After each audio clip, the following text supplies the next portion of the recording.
사도 바울은 먼저 로마 교인들에게 감사하다, 고맙다는 얘기를 하고 있습니다.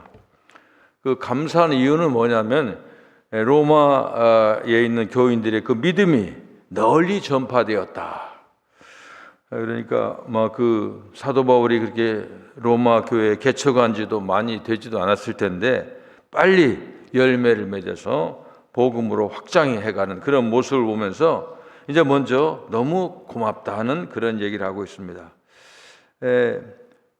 9절에는 사도 바울이 항상 너희를 위해서 기도하는데, 내가 너희를 위해서 늘 기도하는데 바로 하나님이 내 증인이다. 그리고 예수 안에서 하나님의 아들 예수님 안에서 항상 내가 너희를 기도하는 것을 너희 하나님이 내 증인이라, 이런 얘기를 하고 있고요. 10절에는 로마 교회를 방문해서 꼭 만나고 싶다는 마음, 아주 간절하게 꼭 만나고 싶다 하는 그런 말하고, 11절에는 신령한 은사를 주어서 견고하게 하련다. 설명하겠지만 신령한 은사가 뭔가, 왜 그걸 가지고 견고하게 하려는가, 그것을 말하고 있습니다. 12절에는 바울의 믿음과 로마 교인들의 믿음이 하나가 되어서, 그러니까 바울과 로마 성도들이 믿음으로 하나가 되어서 서로 위로받기를 원한다. 이런 이제 내용의 말씀이 기록됐습니다. 오늘 아까도 얘기했지만은 8절에 보니까 하여간 로마 성도들 인해서 굉장히 기뻐하는 그런 모습이 나타나 있습니다. 왜냐하면 이 로마 교회 소문이 널리 펴져 있다. 여기 보니까 온 세상에 펴졌다. 사실은 그 당시에 온 세상이라고 해야 로마를 중심으로 하는 세상이겠지만은 어쨌든 하여간 계속적으로 너의 믿음이 복음의 지경이 넓어지고 있는 소식에 너무너무 기뻐하는 이제 바울의 이야기입니다. 여기서 전파하는 사람이라고 하는데, 전파하는 사람은 어떤 한 개인을 말하는 게 아닙니다. 거기에 로마 교회 유명한 성도가 있어서 그분의 믿음을 말하는 것이 아니라 로마 교회에 있는 성도들의 함께하는 믿음, 거기서 나오는 믿음입니다. 그러니까 교회에서 나온 힘입니다. 개인의 믿음이 아니라 교회에서 나오는 파워를 말하고 있습니다. 이것이 널리 전파됐다 하는 겁니다. 사실은 사도 요한도 요한 3서 1장 3절 4절에 보면은 성도들이 진리 안에서 행하는 것을 보는 것보다 더 큰 즐거움 없다, 이런 말을 하고 있습니다. 사실 목사의 기쁨은 다른 게 아닙니다. 우리 자기가 목양한 그 성도들의 그 믿음, 그리고 이런 믿음이 많은 좋은 소문이 나고, 그런 것을 굉장히 목회자들은 좋아합니다. 제가 그 체릴에 목회할 때 그분이 이제 그 체릴 지역에 지방 감리사도 했다고 하더라고요. 최 목사님이라는 분이 계신데 그분이 그러더라고요. 어느 날 자기가 그 교회를 다니면했는데 자기 교회 그 장로님은 천사표 장로님이라고 하더라고요. 무슨 장로님이 천사표가 있나 해서 왜 그러냐, 자기는 그분이 항상 너무 자랑스럽다는 거예요. 내가 그분과 같이 신앙생활을 했을 때 그분이 보여준 신앙이, 그리고 계속해서 소문이 난다는 겁니다. 그분 훌륭하다고 하는. 나를 데리고 한번 그분이 문방구를 하더라고요. 문방구까지 딱 가서 이분이라고. 그걸 보고 내도 그게 무슨 뜻인지 알겠어요. 목사의 기쁨은 다른 게 아닙니다.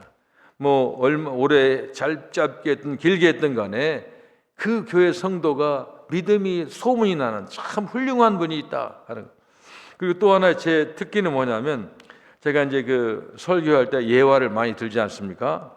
주로 이제 내 경험에 대한 예화인데, 저는 어느 교회를 가든지 또 신앙생활 할 때는, 지금 이제 목회 끝났으니까 아니지만 현직 목회에 있을 때는, 은퇴하기 전에는 항상 어느 교회에 가든지 어떤 신앙인들 만나면 목사님 교회에서 정말 자랑스러운 교인이 있습니까? 훌륭한 교인이 있습니까? 그 얘기 좀 해주세요 하면은 이제 그런 분이 있어 아주 신나게 그런 분이 있어요. 그거예요. 목사는 그런 거 기분 좋아하는 거, 이제 그런 겁니다. 왜 그러냐면은 이제 우리가 그 예화를 들어도 좀 슬프고 좀 어두운 예화는 말하는 사람도 그렇고 듣는 사람도 은혜가 안 돼요. 그러니까 하여간 잘 믿는 사람, 아주 훌륭한 사람, 그런 분들 얘기 듣는 겁니다. 그런 거 많지요. 예를 들면 제가 전라남도 완도에 가면 장룡도라는 섬이 있어요. 장룡도. 장룡도라는 섬이 있는데 그 섬이 이름이 나중에 약산도라고, 지금도 지명은 장룡도입니다. 근데 그 섬의 별명은 약산도라요. 이 약이 많이 나와요. 여러분들 그런 말 들어봤습니까? 거기 가면은 염소가, 흑염소가 유명한데 이 삼지구엽초를 먹는 염소가 있어요. 근데 이 보통 염소의 3배예요. 저는 우리 학교 이사장하고 한 2박 3일 가서 거기서 맞아요. 그래서 약산도예요, 약산도. 근데 우리 동기가, 저보다 제가 신학을 30살에 들어갔는데 우리 동기 한 분은 10살, 40살에 신학을 했어요. 그분은 대전고 나오고 똑똑한 분인데, 근데 그분이 거기 들어가가지고, 그 교회에 들어가가지고 완전히 농사꾼이에요.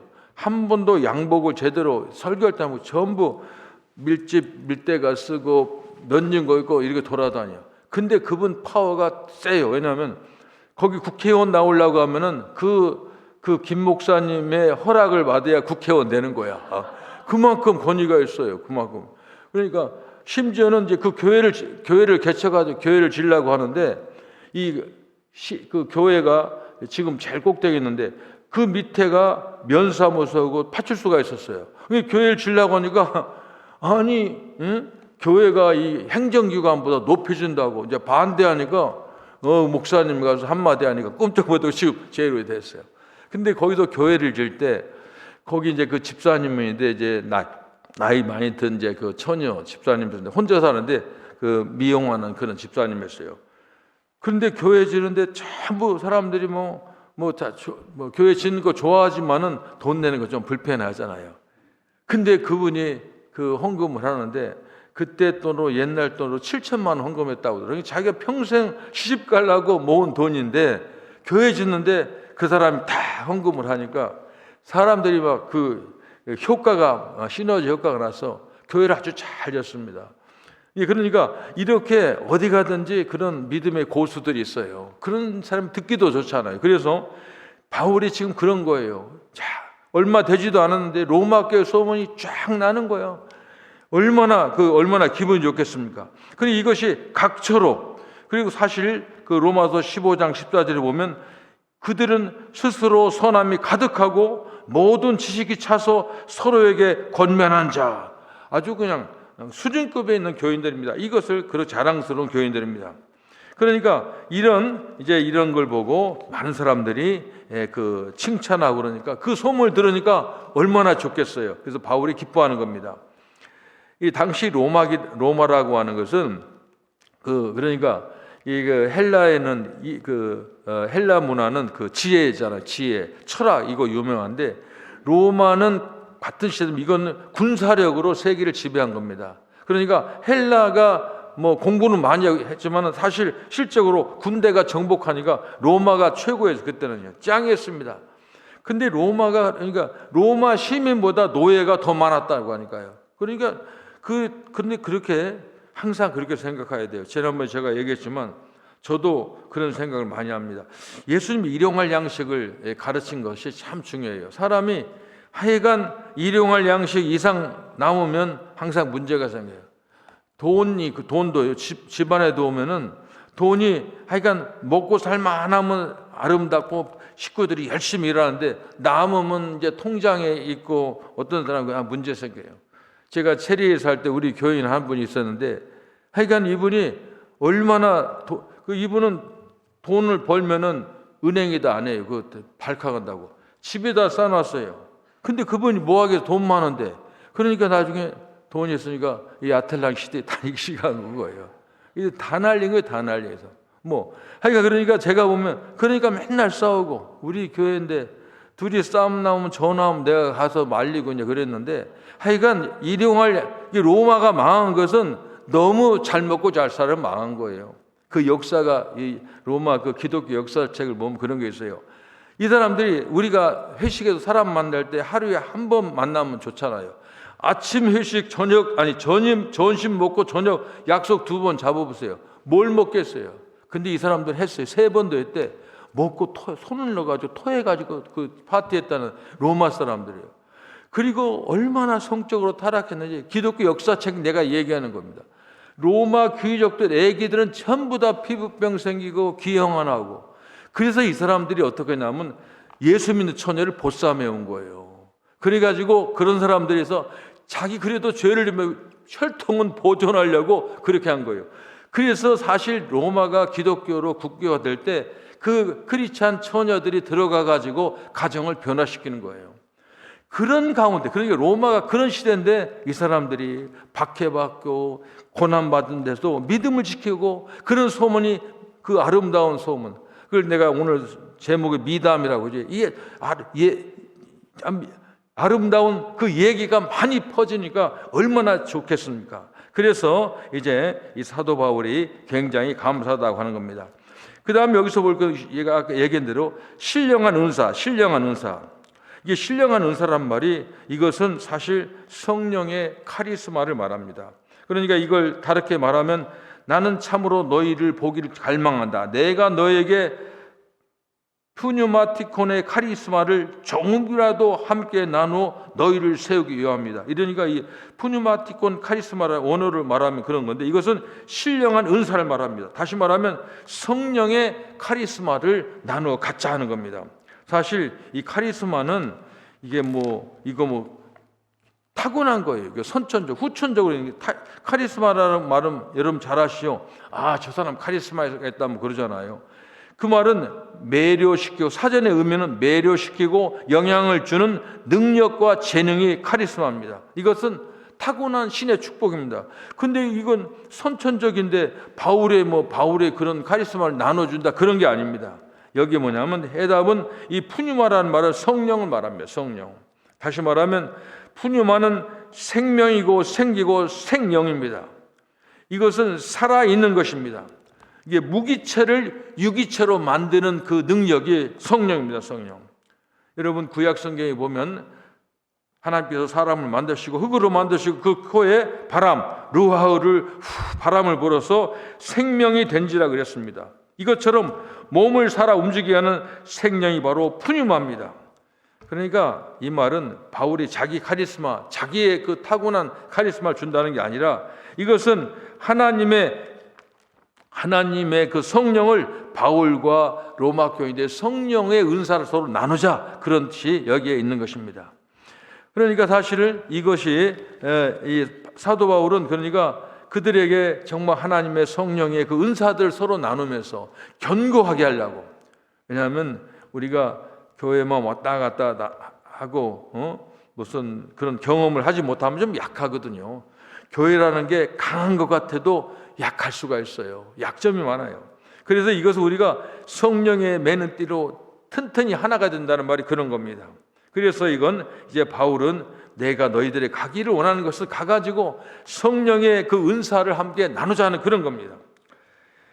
한 사람이 새로워지는 것은 자기의 부르심을 아는 사람이 있는 겁니다. 다시 말하면 누가 나를 불렀는가, 그리고 나를 부르신 분이 누군가를 확실히 알아야 됩니다. 그런 분들이 하나님의 역사를 이루어가는 겁니다. 사도 바울은 자신이 부르신 분이 누군지를 다메섹에서 체험했습니다. 그리고 이처럼 부르신 하나님의 존재를 알았어요. 이 하나님이 예수님이 하나님이라는 걸 알았습니다. 그래서 그 부르심에 꼼짝 못하고 참 순종하고 따라간 겁니다. 사실 이게 굉장히 중요한 겁니다. 만일 자기를 부르신 분이 참으로 굉장히 높은 분이고 훌륭한 분이라고 하면 더욱더 이제 그 부르신 그 목적의 사명을 잘 감당하게 되는 겁니다. 사실 다메섹은 예수님을 다메섹에서 만난 다음부터 꼼짝 못합니다. 그러니까 아마 예수님 만나기 전에는 사도 바울은 자기 하고 싶은 게 많았을 거예요. 계획도 많았을 거예요. 완전히 포기하고 세상의 모든 학문도 배설물로 여기고 예수님이 자기를 이방인의 사도로 세우신 그걸 충성하는 겁니다. 옛날에 우리나라에 암행어사가 있잖아요. 암행어사는 누가 불렸습니까? 임금이 불렸어요. 임금이 어사라고 하는 것은 임금어자 일사제. 임금이 일을 맡겼어요. 그러니까 암행은 숨어서 일하는 거죠. 암행어사 출도하면 발발 산천이 초목이 떨었습니다. 그런 겁니다.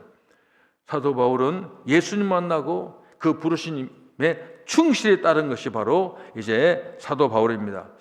이런 성경에 보면 이런 말이 많습니다. 모세도 이제 떨기나무 가운데서 하나님 만나고 나서 자기를 부르신 분이 하나님인 걸 알았어요. 그러니까 바로 왕에게 가라고 하니까 이리 핑계 저리 핑계 했는데 나중에 갑니다. 근데 사실 가기 어려운, 왜냐하면은 모세는 살인죄를 지고 도망자예요. 가면 죽는 겁니다. 그런데 자기를 부르신 하나님이 가라 모세 하니까 꼼짝없이 자신이 도망쳐 나왔던 애굽을 향해서 갈 수밖에 없었습니다. 이게 사실 사명 하나님의 일을 하는 것은 그렇습니다. 이 복음 전하고 이런 사람들 보면은 그냥 어느 날 한번 전도나 해볼까 그런 게 아니에요. 다 얘기해 보면 뭔가 이런 경험이 있습니다. 이사야도 마찬가지입니다. 이사야도 자기가 얼마나 부정한 사람인지, 자기 입술이 부정한 사람인지 알았습니다. 그렇지만 하나님의 부르실 때는 거기에 갈 수 없었습니다. 천사가 스랍이 제단에서 가져온 숯불을 그의 입에 대었습니다. 그러자 이사야는 내가 여기 있나이다, 나를 보내소서 하고 하나님의 명령에 순종했습니다. 에레미야도 마찬가지입니다. 에레미야도 자기는 어린아이와 같은 연약한 존재다. 사실 조금 보면 좀 울기도 잘하고 심약한 사람 같아, 내가 보니까 에레미야. 그런데 자기를 부르신 절대적인 하나님에 만났을 때 그는 할 수 없이 하나님이 하라고 한 예언을 그대로 합니다. 그러니까 예언자의 특징이 그래요. 목사도 일종의 제사장도 되지만 예언자입니다. 설교하고 말씀할 때는 어떨 때는 조금 하기 곤란한 얘기도 있어요. 그렇잖아요. 그런데 하나님께서 맡겨준 말씀을, 그러니까 예언자라는 것은 맡을 예자 말씀했죠. 하나님의 말씀을 맡은 사람은 해야 되는 겁니다. 내가 좀 창피한 얘기도 나올 수가 있고, 좀 어떨 때 보면은 남들이 싫어하는 얘기도 나올 수가 있어요. 그런데 해야 됩니다. 근데 예레미야도 그렇게 하기 싫었는데 이스라엘의 유다가 바벨론에 멸망당할 것이다, 이런 예언을 하는 겁니다. 이게 얼마나 힘든지 아십니까? 그때 지금 이스라엘은 지금 승리한다, 그런 분위기야. 근데 예레미야만 이제 우리나라가 멸망할 거야, 그렇게 얘기합니다. 그러니까 배신자라고 하고 그래도 끝까지 그 일을 가는 겁니다. 그래서 우리 여기 사도 바울의 오늘 이 얘기를 통해서 봅니다. 그가 왜 로마를 가려고 하는가? 그 힘들고 어려운데 마지막에는 예루살렘에서 이제 고난당하고 이제 참 어려울 때 예수님이 밤에 나타나서 말씀하십니다. 네가 예루살렘에서 내 얘기를 증언한 것처럼 로마에 가서도 하리라. 이런 말씀을, 이 자기를 부르신 하나님의 명령에 순종하는 겁니다. 그래서 우리는 이제 바울의 얘기를 보면서 부르심의 그 목적, 그리고 또 부르신 분이 누군가를 우리가 항상 알아야 됩니다. 우리가 예수를 왜 믿느냐, 나를 위해 예수 믿게 했느냐, 나를 위해 가득한 교회 성도가 되겠느냐, 이걸 항상 생각해야 되는 겁니다. 바울의 예를 보면 그렇습니다. 부르심을 확신한 이후부터는 자기의 삶을 상을 얻기 위해서 목표를 향해 달려가는 경기자로 비유했고요. 마지막에 죽음 직전에는 내가 선한 싸움을 다 싸우고 나의 달려갈 길을 마치고 바치기 위해서 믿음을 지켰다고 그렇게 말하고 있습니다.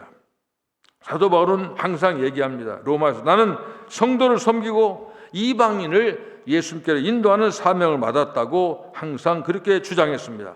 항상 우리는 예수 믿는 건 우리 자신을 위한 것이 아닙니다. 우리를 부르신 것은 가득한 교회에 우리를 이렇게 한 가족으로 모아두신 것은 분명히 우리를 부르신 하나님이 우리를 부르신 목적이 있습니다.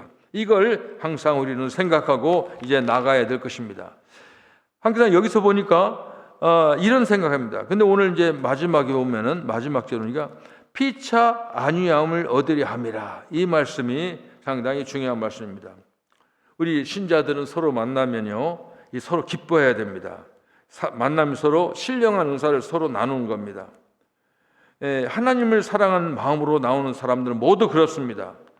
우리 교회는 안 그래요. 우리 교회는 예배 끝나고 집에 안 가고 여기서 오래. 그것은 상당히 저는 첫 번은 좀 했는데 점점 보니까 우리 성도들은 이 교회에 나와서 피차 은혜를 나누고 피차 격려하고 위로를 받기 위함인 것을 제가 알았습니다.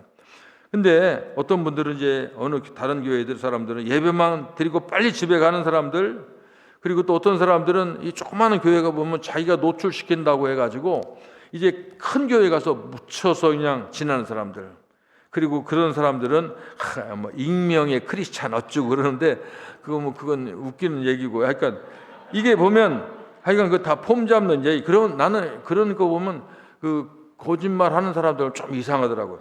우리 예수 믿는 사람들은 힘들고 어려도 서로 부대끼고 서로 격려하고, 또 그러다 보면 서로 가까이 가면 서로 인간 다 약점이 있잖아요. 그러자면 또 좀 안 좋은 일도 있을 수 있어요. 근데 그거 해야 됩니다.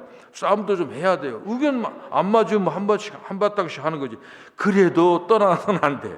부딪혀서 서로 얘기하면서 서로 하면서 그러면서 잘하는 겁니다.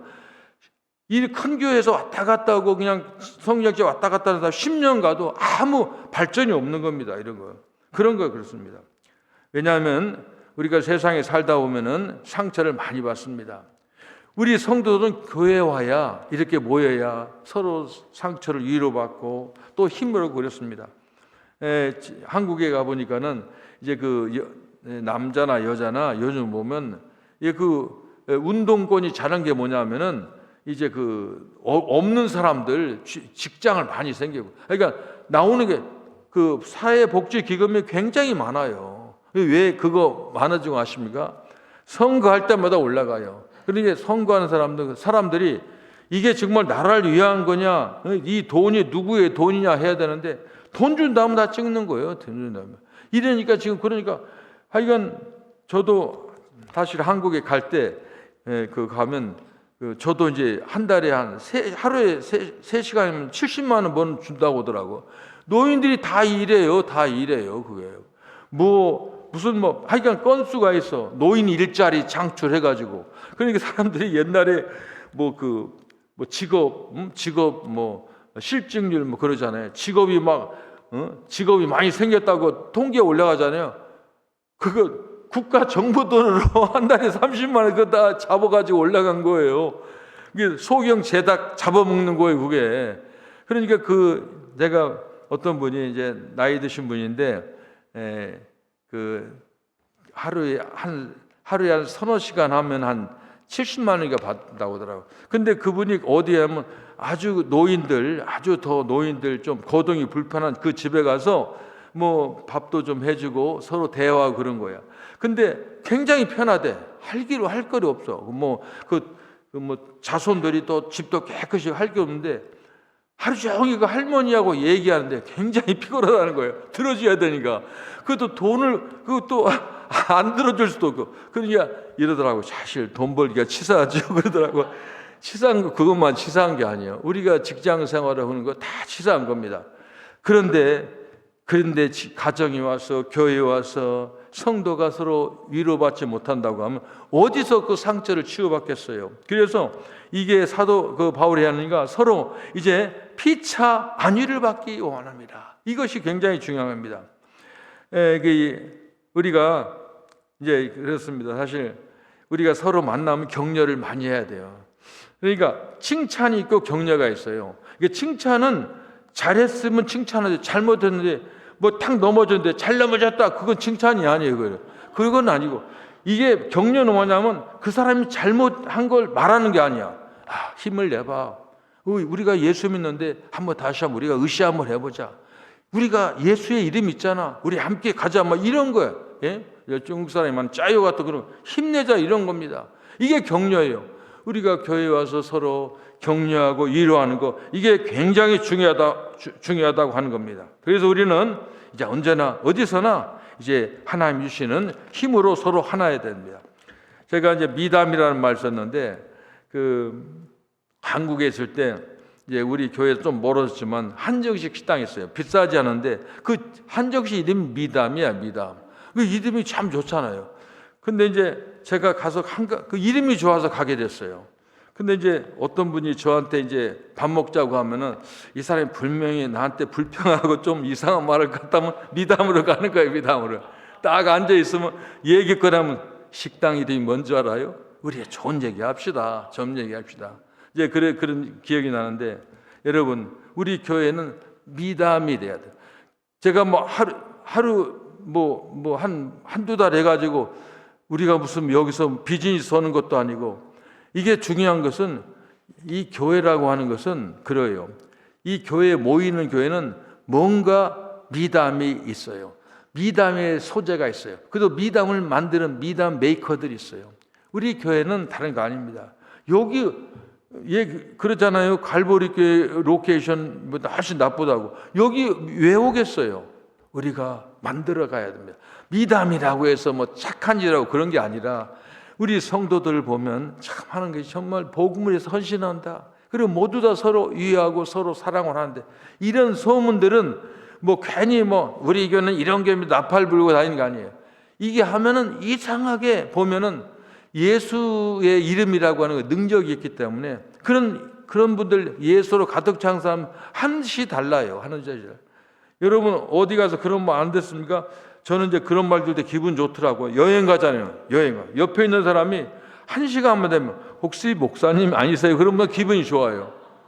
나는 그리고 여기 이제 감리교회는 그 로만 후도 하잖아요. 그러니까 강남대학교에 있을 때 감리교회 장로님이 총장이 됐어요. 그런데 나는 항상 이런 양복 입기를 싫어하지만 양복 입으면 이렇게 입고 하는데, 한 번은 딱 그 사람이, 내가 그때 교목에 있을 때 교목 실장하고 교목 오라고 하더니 그때 돈 50만 원을 딱 주는 거예요. 총장에도. 왜 주세요? 그러더니 목사님들은 어디 가든지 목사님 표를 내야 되는데 딱 로마노도 하고 로마노도 마치고 그러고 이거 상당히 많은 돈이에요. 근데 그분이 그 교목 시장님이 자기 25만 원 나갔다 마치 그 사람 입고 몇 벌 입어서 마친다. 나는 그거 잘 먹고 잘 썼어요. 끝까지 나 그 옷 안 입었어요. 나는 목사인 척하는 거 그거 싫어해요. 그렇게 이렇게 하는 거 싫어하고, 어디 가든지 하여간 어디 가든 가게 가면 꼭 나보고 종업원인 줄 알아. 여기 얼마입니까? 그러고. 그런데 그런 거 보면 그렇게 하는 게 아니라, 그러나 조금 보면 혹시 목사님 아니십니까? 제가 티셔츠 입고 다니니까는 벌써 빨리 알더라고요. 그런 게 미담이에요. 여러분들이 다른 세상에서 바른 일, 착한 일, 그것도 중요한 거지만 내 속에 참으로 예수의 복음으로 가득 찰 때는 내 속에서 예수가 흘러나와야 돼요. 그런 미담이 있으면 그 교회 가면은 정말 그 모든 사람들이 믿음이 충만하고 서로 사랑하고 하나님의 신실한 종들이다. 그 하는 짓들이 보면 다르다. 이런 미담이 나야 됩니다. 그래서 사도 바울은 그걸 말하고 있습니다. 조그만하고 로마 교회라 로마 큰 빌딩 하는 게 아닙니다. 여기 나중에 로마서 16장에 보면 인원 자기가 관계에 있던 사람 있잖아요. 몇 안 돼요. 브리스, 아골라, 베베 몇 사람 안 돼요. 그렇지만 그 사람들 통해서 그런 사람들, 적은 사람들 미담이 확실하고 복음에 충만한 교회가, 그 소문이 세계로 퍼져나가서 지금 오늘날의 이 교회를 우리가 보고 있는 겁니다. 우리 함께 참으로 복음 안에서 예수 안에서 미담이 흘러넘치는 가득한 교회를 만드는 저와 여러분이 되길 바랍니다. 기도하겠습니다. 예수님 고맙습니다. 감사합니다. 이 로마서를 공부하면서 우리 교회의 모습을 상상해 옵니다. 정말 성령 충만하고 예수의 이름이 가득한 교회, 미담이 넘쳐나는 교회, 많은 사람들이 오고 싶어하는 교회가 될 수 있도록 하나님 도와주시옵소서. 예수님의 이름으로 기도합니다. 아멘. 찬송 한 장.